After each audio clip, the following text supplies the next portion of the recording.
We end with a trip back in time, a trip with Captain Sully Sullenberger, the pilot who landed on the Hudson. Sullenberger is now an aviation consultant, including with CBS News.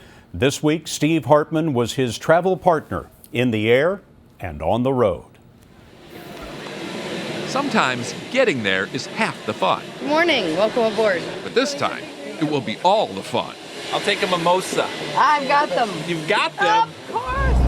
This is a joyride Hola. from Miami to Charlotte on a 1958 Eastern Airlines DC-7. It's one of the last of the legendary prop liners still around, and airline enthusiasts from all over the world jumped at the chance to go for a spin, including Having fun? this man. Chesley Sullenberger says just being a passenger on this plane is a career highlight, You know, they used to have hat racks here that you could hang on to. which for him is saying something. Oh, it's up there. It's definitely up there. I mean, it's something I've always wished I could do and thought I never would be able to. For Sullenberger, it's a dream that dates back more than 50 years.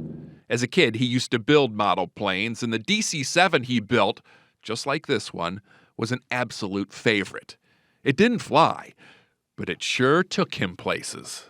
I had this romanticized, idealized view of what it must be like to be an airline pilot and to go to these exotic destinations and take people places they needed to go. Eventually, of course, something happened that took a lot of the romance out of flying for Captain Sullenberger. But it wasn't this. It was this. When the airlines ditched good service, when fine dining made way for bad food, made way for no food, when passengers became cattle, Sullenberger says a great deal was lost, which is why this isn't just a plane to him. This DC-7 is really a time machine. It's a way of reliving in some small way the glamour of a more genteel age. It's not glamorous now to travel? It certainly is if you bring your own glamour. This flight obviously had no shortage of glamour and glory. It arrived in Charlotte and parked outside the Carolinas Aviation Museum. The museum just so happens to have Sullenberger's fated Flight 1549. Step over. So we went in it together. It was his first time since that day. The cabin is intact. Only one overhead bin I saw broken. For Sullenberger, being in here was a whole different kind of nostalgia, although not in a bad way. It just makes me think how well the evacuation went, and we got everybody out of each of these seats. Even in the captain's chair, he was as stoic this time as he was last.